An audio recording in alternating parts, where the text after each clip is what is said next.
गांव के किनारे एक पुराना पीपल का पेड़, उसके नीचे बना मिट्टी का चबूतरा। रात के लगभग 10:30 बज चुके थे।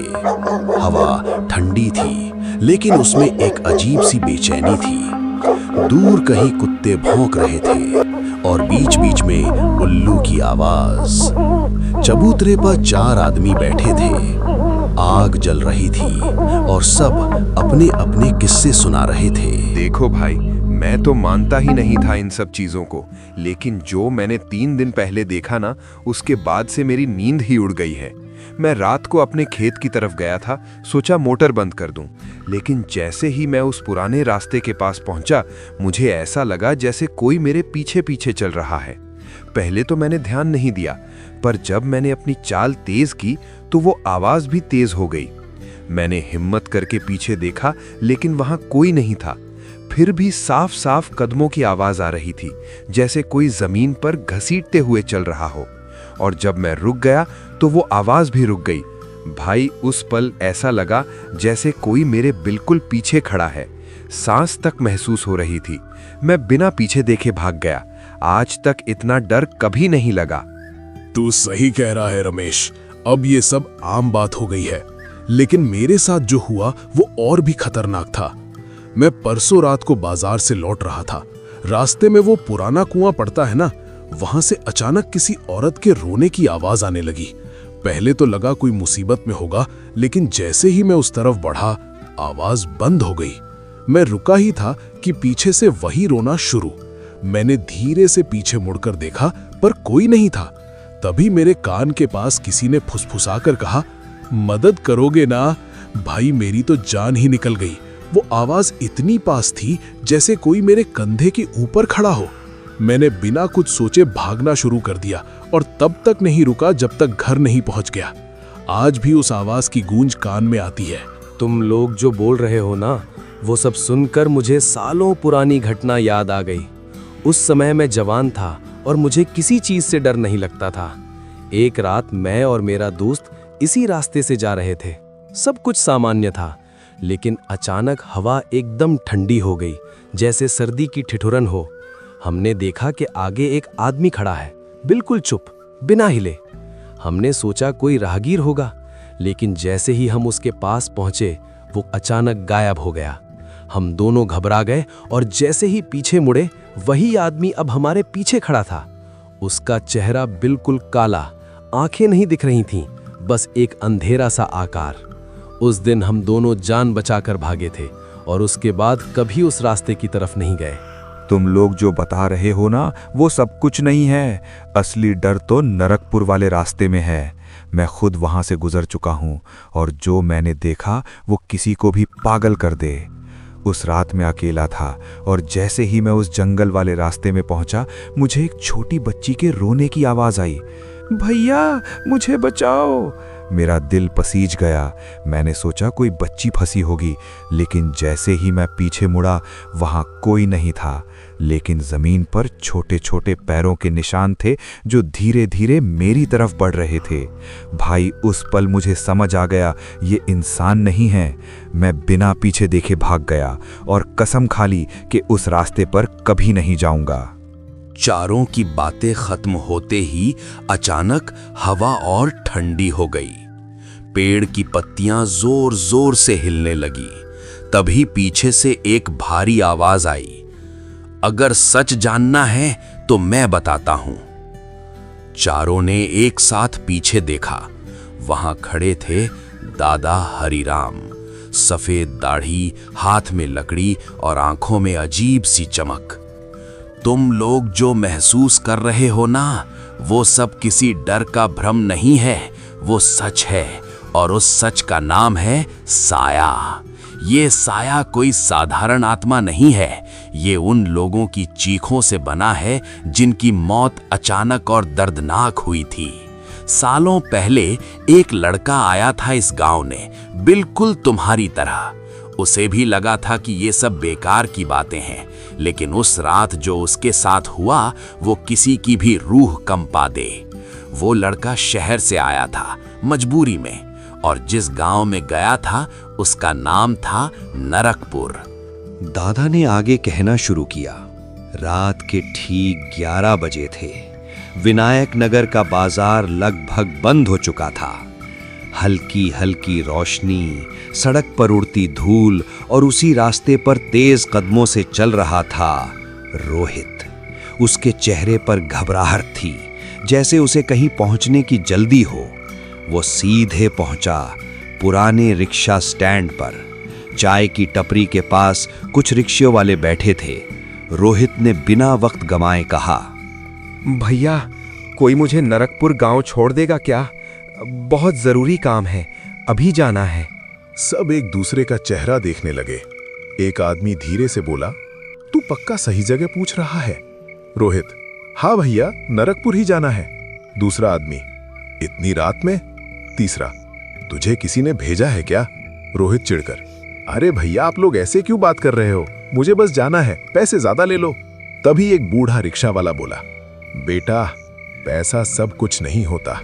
कुछ रास्ते ऐसे होते हैं जहां जाने के लिए इंसान नहीं, किस्मत चाहिए, और कभी कभी वो भी काम नहीं आती। चबूतरे पर बैठे सभी लोग उस आवाज की तरफ देखने लगे। धीरे धीरे एक पुराना जंग लगा रिक्शा आगे आया। उसके पहियों की चूं चूं आवाज सन्नाटे को चीर रही थी। रिक्शा रोककर वो आदमी नीचे उतरा। चेहरे पर घनी दाढ़ी, आंखें गहरी और कंधे पर एक फटा हुआ कंबल। उसने रोहित को ऊपर से नीचे तक देखा, फिर बोला, तू ही जाना चाहता है नरकपुर? रोहित ने तुरंत जवाब दिया, हाँ भैया, बहुत जरूरी काम है, क्या आप छोड़ दोगे? बाकी रिक्शा वाले चुप हो गए। एक ने धीरे से कहा, अरे दामोदर, तू इसे क्यों ले जा रहा है? तुम लोग हमेशा डरते रहोगे तो कोई भी उस रास्ते का सच कभी नहीं जान पाएगा। ये लड़का अगर खुद जाना चाहता है तो इसे जाने दो। हर किसी के किस्मत में जो लिखा है वही होगा। और सुन लड़के, मैं तुझे ले तो जाऊंगा, लेकिन एक बात गांठ बांध ले, मैं रास्ते भर तुझे जितनी भी बातें बताऊंगा उन्हें मजाक मत समझना, क्योंकि कई बार इंसान अपनी समझदारी के घमंड में वो गलती कर बैठता है जिसकी कीमत उसे अपनी जान देकर चुकानी पड़ती है। मैं तुझे पहले ही बता रहा हूं, आगे जो भी होगा उसकी जिम्मेदारी तेरी होगी, मेरी नहीं। रोहित थोड़ा घबरा गया, लेकिन बोला, भैया, मुझे बस पहुंचना है, आप चलो। एक बूढ़ा रिक्शा वाला उठकर रोहित के पास आया। उसके कंधे पर हाथ रखकर बोला, बेटा, आखिरी बार समझा रहा हूं, मत जा। रात में नरकपुर जाने वाले बहुत कम लोग वापस आए हैं। हमने अपनी आंखों से लोगों को जाते देखा है, लेकिन लौटते कभी नहीं देखा। तू पढ़ा लिखा लड़का लगता है, समझदार भी होगा, लेकिन हर चीज किताबों में नहीं मिलती। कुछ चीजें सिर्फ अनुभव से समझ आती हैं, और नरकपुर का रास्ता वही अनुभव है जो हर किसी को नहीं मिलता, क्योंकि जो वहां जाता है वो लौटकर बताने के लिए जिंदा नहीं बचता। रोहित ने गहरी सांस ली। भैया, अब तो जाना ही पड़ेगा। रोहित टेम्पो में बैठ गया। दामोदर ने बिना कुछ बोले धीरे से पैडल मारना शुरू किया। रिक्शा आगे बढ़ने लगा। पीछे बैठे लोग बस उन्हें जाते हुए देखते रहे, और फिर एक एक करके सब चुपचाप वहां से उठकर चले गए, जैसे उन्हें पता हो अब कुछ बुरा होने वाला है। नगर से बाहर का रास्ता। शुरुआत में रास्ता सामान्य था, हल्की हल्की रोशनी, कुछ गाड़ियां, लेकिन जैसे जैसे वो आगे बढ़े सड़क सुनसान होती गई, लाइटें कम होती गईं और हवा ठंडी। रोहित ने चुप्पी तोड़ी। भैया, सब लोग इतना डर क्यों रहे थे? दामोदर ने धीरे से कहा, डर इंसान को तब लगता है जब उसने कुछ ऐसा देखा हो जो उसकी समझ से बाहर हो, और इस रास्ते पर ऐसा बहुत कुछ है। मैंने 15 साल से ये रिक्शा चलाया है, दिन में, रात में, हर मौसम में, लेकिन कुछ रास्ते ऐसे होते हैं जिन्हें मैं आज भी पार करते समय डरता हूं। नरकपुर का रास्ता उन्हीं में से एक है। लोग कहते हैं वहां कुछ आत्माएं भटकती हैं, लेकिन सच ये है कि वहां सिर्फ आत्माएं नहीं, बल्कि अधूरी कहानियां भटकती हैं जो कभी खत्म नहीं हुई। और जो भी वहां जाता है वो उन कहानियों का हिस्सा बन जाता है। रोहित हंस पड़ा। भैया, ये सब कहानियां लग रही हैं। दामोदर ने बिना पीछे देखे कहा, काश ये सिर्फ कहानियां होती। कुछ देर बाद अचानक हवा बदल गई, ठंड बढ़ गई और कुत्तों की आवाजें बंद हो गईं। पूरा माहौल एकदम खामोश। रोहित बोला, भैया, इतना सन्नाटा क्यों है? दामोदर ने धीरे से कहा, क्योंकि हम उस इलाके में प्रवेश कर चुके हैं जहां आवाजें भी डरती हैं।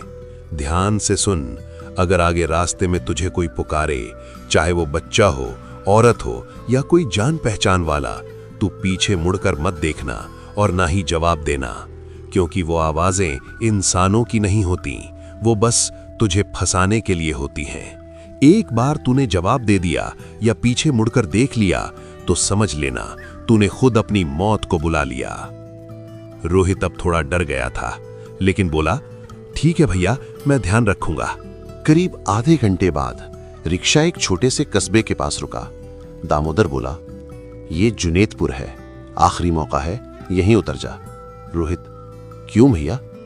क्योंकि इसके आगे जो है वो सिर्फ रास्ता नहीं है, वो एक इम्तिहान है जिसमें ज्यादातर लोग फेल हो जाते हैं। यहां तुझे रहने के लिए जगह मिल जाएगी। सुबह आराम से चला जाना, जिंदा भी रहेगा और सुरक्षित भी। मैं तुझे जबरदस्ती नहीं रोक रहा, बस एक इंसान होने के नाते समझा रहा हूं। मैंने कई लोगों को इस मोड़ से वापस भेजा है और आज भी वो जिंदा है, लेकिन जो नहीं माने उनका क्या हुआ ये मत पूछ, क्योंकि जवाब सुनने की हिम्मत नहीं होगी। रोहित कुछ सेकंड चुप रहा, फिर बोला, नहीं भैया, मुझे आज ही जाना है। दामोदर ने गहरी सांस ली। ठीक है, फिर आगे जो होगा उसके लिए तैयार रहना। रिक्शा फिर चल पड़ा। अब रास्ता कच्चा था, चारों तरफ घना जंगल। रात के ठीक 12 बज चुके थे। उल्लू की आवाज, हवा की सरसराहट, और ऐसा लग रहा था जैसे कोई उनका इंतजार कर रहा हो।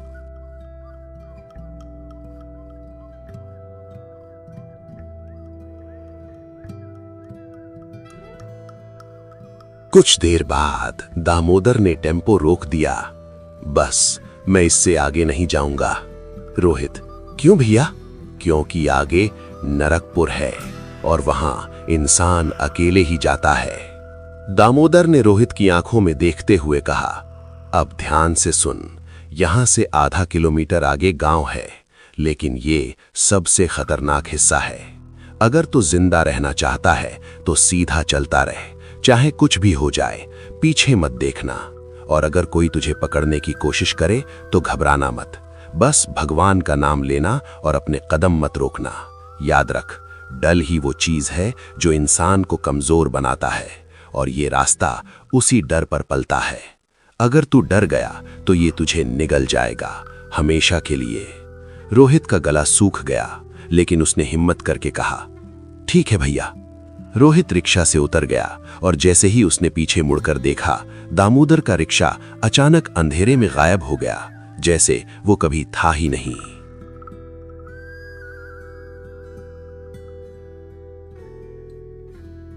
रोहित अब बिल्कुल अकेला खड़ा था।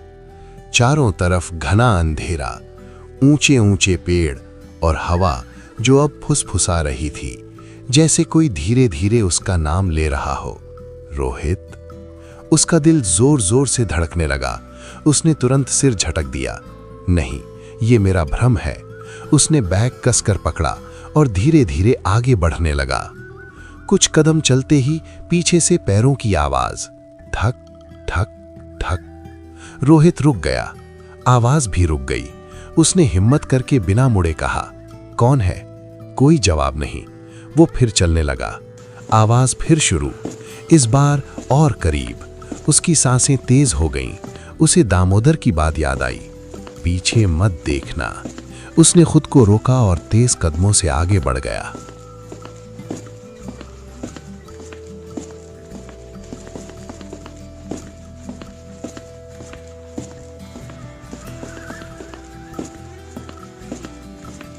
थोड़ी दूर आगे उसे एक टूटी फूटी चाय की दुकान दिखाई दी। एक कोना जला हुआ, दीवारों पर काले निशान और एक लालटेन हल्की हल्की जल रही थी। रोहित हैरान हुआ, यहां कौन होगा इतनी रात में? थकान से उसका शरीर जवाब दे रहा था। वो जाकर लकड़ी की बेंच पर बैठ गया। खामोशी का डर, चारों तरफ सन्नाटा। अचानक किसी के चलने की आवाज, धीरे धीरे, खर खर, जैसे कोई घसीटते हुए चल रहा हो। रोहित तुरंत खड़ा हो गया। अंधेरे से एक लंबा दुबला आदमी बाहर आया, कंधे पर फटा कंबल, चेहरा आधा छुपा हुआ। उसकी चाल धीमी थी, लेकिन आंखें सीधा रोहित पर टिकी थीं। रोहित ने हिम्मत करके पूछा, भैया आप भी नरकपुर जा रहे हो क्या? उस आदमी ने कुछ सेकंड रोहित को घूरा, फिर धीमी भारी आवाज में बोला, तू यहां क्या कर रहा है इस समय? रोहित, मुझे गांव जाना है, जरूरी काम है। आदमी हल्का सा हंसा, जरूरी काम या जरूरी मौत, तुझे किसी ने रोका नहीं? रोहित, सबने रोका, पर मुझे जाना ही है। आदमी थोड़ा पास आया, तो सुन, अब जो होगा उसके लिए तैयार रह। ये रास्ता सीधा गांव नहीं जाता, ये पहले तुझे तेरे डर से मिलवाता है, और अगर तू हार गया तो तू खुद ही इस रास्ते का हिस्सा बन जाएगा, जैसे कई और बन चुके हैं जिनकी आवाजें तू थोड़ी देर में सुनने वाला है।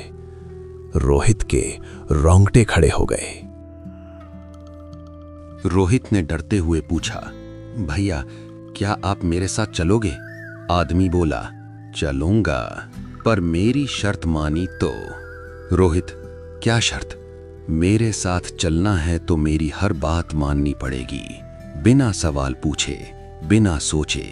अगर मैं कहूं रुक जा तो रुकना, अगर कहूं भाग तो भागना, अगर कहूं आंख बंद कर तो आंख बंद करना, और सबसे जरूरी बात, कभी भी पीछे मुड़कर मत देखना, क्योंकि इस रास्ते की सबसे बड़ी चाल यही है।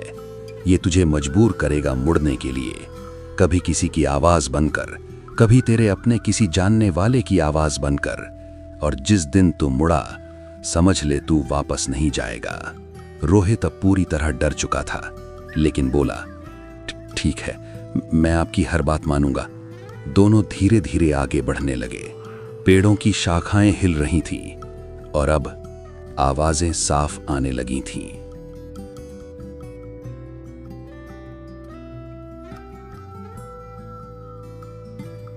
अचानक एक लड़की के रोने की आवाज, भैया बचाओ।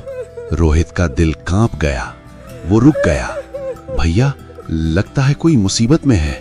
आदमी गुस्से में बोला, चुप, मैंने तुझे क्या कहा था? ये कोई लड़की नहीं है, ये वही है जो हर नए इंसान को फंसाती है। तुझे लगता है तू उसे बचाएगा? नहीं, वो तुझे अपने साथ ले जाएगी। ये आवाजें, ये रोना, सब झूठ है, बस एक जाल है। अगर तू जरा भी कमजोर पड़ा तो ये तुझे उसी अंधेरे में खींच ले जाएगी जहां से कोई वापस नहीं आता। रोहित कांप गया। उसने आंखें बंद कर लीं और आगे बढ़ने लगा। फंसना। अचानक उसके पैर रुक गए, जैसे जमीन ने पकड़ लिया हो। भैया, मैं चल नहीं पा रहा। तुझे पकड़ लिया गया है, डर मत, बस अपना हाथ आगे बढ़ा। रोहित कांपते हुए हाथ बढ़ाता है। आदमी उसे जोर से खींचता है और वो छूट जाता है। आदमी बोला, अगर 1 सेकंड और रुक जाता तो तू भी उन्हीं में शामिल हो जाता जो हर रात यहां भटकते हैं और नए लोगों को बुलाते हैं। अब दोनों तेज चलने लगे। रोहित, भैया आप कौन हो? आदमी कुछ सेकंड चुप रहा, फिर बोला, मैं वही हूं जो इस रास्ते को जानता है। मैंने यहां सब खोया है और अब मैं किसी और को खोने नहीं देता।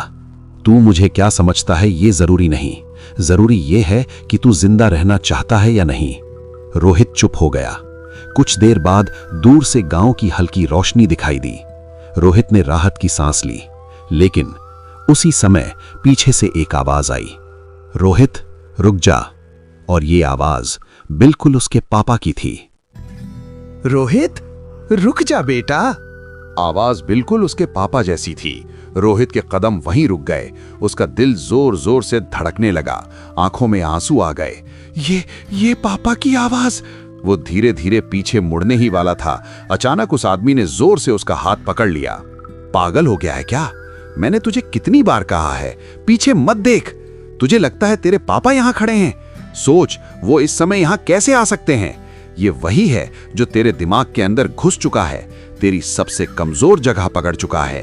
ये तेरी यादों का इस्तेमाल करेगा, तेरे अपनों की आवाज में तुझे बुलाएगा, और जैसे ही तू मुड़ा, तू हमेशा के लिए खत्म। तू अपने पापा को नहीं देखेगा, बस एक अंधेरा देखेगा जो तुझे निगल जाएगा। रोहित कांप गया। उसने आंखें बंद कर लीं और बिना पीछे देखे आगे दौड़ पड़ा।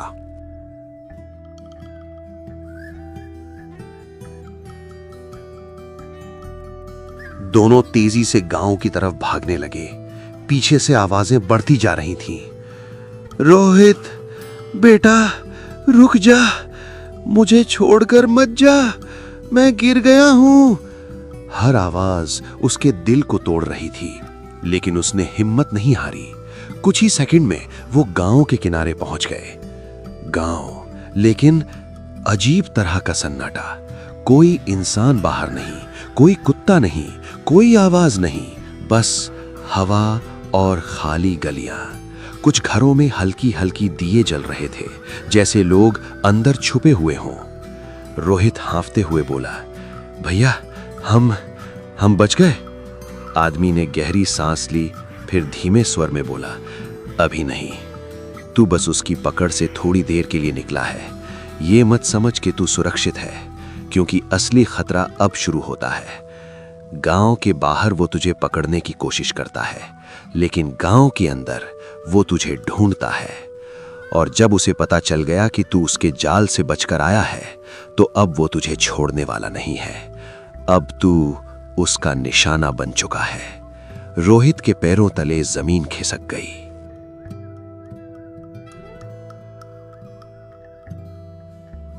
आदमी उसे अपने घर ले गया। मिट्टी का छोटा सा घर, दरवाजा लकड़ी का। उसने धीरे से दरवाजा खटखटाया। विमला, दरवाजा खोल। दरवाजा खुला। अंदर से एक औरत निकली। फिर चले गए थे उस रास्ते पर? मैंने कितनी बार मना किया है, रात को वहां मत जाया करो। तुम्हें अपनी जान की परवाह नहीं, ठीक है, लेकिन कम से कम ये तो सोचो, अगर तुम्हें कुछ हो गया तो मैं अकेली क्या करूंगी? और ये लड़का कौन है? इसे भी क्यों उस मौत वाले रास्ते से लेकर आए हो? तुम जानते हो ना, उस रास्ते पर जाने वाले कितने लोग वापस नहीं आते, फिर भी तुम हर रात वहां जाते हो, क्यों? क्योंकि मेरा बेटा भी वहीं गया था और आज तक वापस नहीं आया। हर रात मैं उसे ढूंढने जाता हूं, इस उम्मीद में कि शायद किसी दिन वो मिल जाए, या कम से कम उसकी एक झलक ही दिख जाए। लेकिन हर बार वो बस आवाज बनकर रह जाता है। मैं उसे महसूस करता हूं, पर छू नहीं पाता। रोहित ये सुनकर सुन्न हो गया। रोहित धीरे से बोला, भैया, ये सब क्या है? ये साया क्या है? आदमी बोला, ये साया कोई एक आत्मा नहीं है, ये कई आत्माओं का दर्द है। सालों पहले इस गांव के पास एक पुराना गोदाम था। वहां आग लगी थी और कई मजदूर जिंदा जल गए थे। लोगों ने उसे हादसा कहा, लेकिन सच कुछ और था।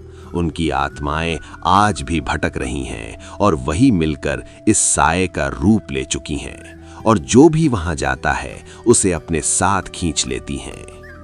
रोहित का गला सूख गया।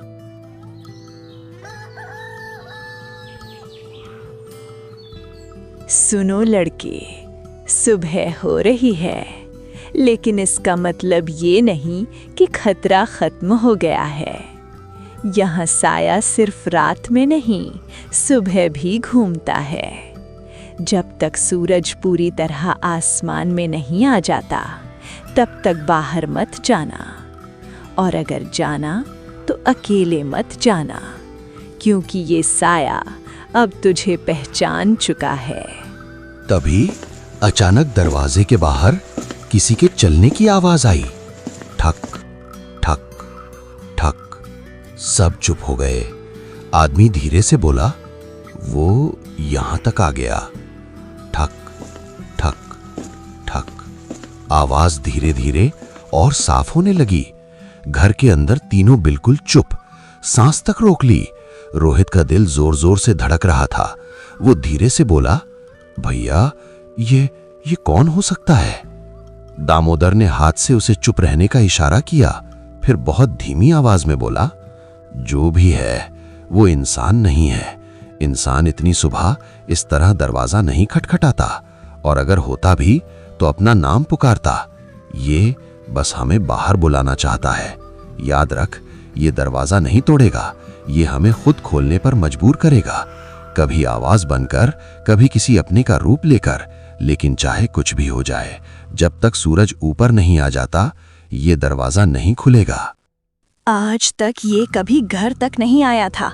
ये तो हमेशा गांव के बाहर ही रहता था, लेकिन आज ये हमारे दरवाजे तक आ गया है। इसका मतलब साफ है, ये इस लड़के के पीछे आया है, और जब तक इसे ये नहीं मिल जाता, ये वापस नहीं जाएगा। हे भगवान, आज क्या होने वाला है? रोहित के चेहरे का रंग उड़ गया। विमला, दरवाजा खोल, मैं हूँ। ये तो तुम्हारी आवाज है। दामोदर ने कड़वी हंसी हंसी। देखा, शुरू हो गया खेल। अब ये मेरी आवाज में बोलेगा, तुझे लगेगा मैं बाहर खड़ा हूं। फिर धीरे किसी अपने की। ये तेरे दिमाग से खेलता है, और जब तू मान जाएगा तो बस एक कदम और तू उसका हो जाएगा। विमला की आंखों से आंसू बहने लगे। रोहित धीरे से बोला, तो अब क्या करें? अब सिर्फ एक ही रास्ता है। तू यहां ज्यादा देर नहीं रुक सकता। ये साया तुझे ढूंढ चुका है, और अगर तू यहीं रहा तो ये घर के अंदर आने का रास्ता ढूंढ लेगा। तुझे उस जगह जाना होगा जहां से ये सब शुरू हुआ था। वहीं इस साए की जड़ है, और वहीं इसका अंत भी छुपा है। रात का सन्नाटा, हवा बिल्कुल थम चुकी थी। अचानक चर्र घर का दरवाजा अपने आप धीरे धीरे खुलने लगा। जैसे ही दरवाजा खुला, अंदर से गाढ़ा काला धुआं बाहर निकलने लगा। कुछ ही सेकंड में पूरा घर और उसके आसपास की जगह धुएं से भर गई। रोहित, दामोदर और बाकी लोग खड़े थे। उनकी सांसें तेज हो गईं। एक चमकती हुई आंख धुएं के बीच, अचानक एक लाल चमकती हुई आंख दिखाई दी। धीरे धीरे वो आंख पास आने लगी। फिर पूरा साया सामने आ गया। ना चेहरा, ना शरीर, बस काला अंधेरा, और बीच में वो एक जलती हुई आंख थी जो सबको घूर रही थी। कौन है तू? क्यों हमारे गांव को इस तरह डराता है? हमने तेरा क्या बिगाड़ा है? हम तो सालों से डर में जी रहे हैं। बच्चे रात को रोते हैं, औरतें घर से बाहर नहीं निकलती। अगर तुझे कुछ चाहिए तो हमें बता, लेकिन इस तरह हम पर कहर क्यों ढा रहा है? आज सच सामने आएगा। सालों से मैं अपने बेटे को ढूंढ रहा हूँ। हर रात इस रास्ते पर भटकाता हूँ। अगर तू वही साया है जिसने मेरे बेटे को छीन लिया, तो आज जवाब दे, क्या कसूर था उसका? क्यों ले गया तू उसे? और कब तक तू इस गांव को डराता रहेगा? तो ये सब सच है। तुम लोग निर्दोष थे। तुम्हें जानबूझकर मारा गया, और तुम्हें कभी इंसाफ नहीं मिला। इसलिए तुम आज भी भटक रहे हो। लेकिन अब ये सब खत्म होगा। मैं कसम खाता हूं, मैं तुम्हें इंसाफ दिलाऊंगा और उस गुनहगार को सजा दिलाकर रहूंगा। अगर तुम सच में ये कर सकते हो तो शायद हमें मुक्ति मिल जाएगी। हम बदला नहीं चाहते, बस सच दुनिया के सामने आना चाहिए ताकि कोई और हमारे जैसा ना मरे। अगर तुम ये करोगे तो हम हमेशा के लिए चले जाएंगे। धीरे धीरे धुआं कम होने लगा, साया पीछे हटने लगा, और फिर वो पूरी तरह गायब हो गया, जैसे कभी था ही नहीं। रोहित सीधे शहर गया। पुलिस स्टेशन पहुंचा। उसने सारी फाइलें, रजिस्टर, सबूत सब पुलिस को दे दिए। जांच हुई और गोदाम का मालिक गिरफ्तार हो गया। कुछ महीनों बाद कोर्ट ने फैसला सुनाया। मालिक को उम्र कैद और मजदूरों को न्याय।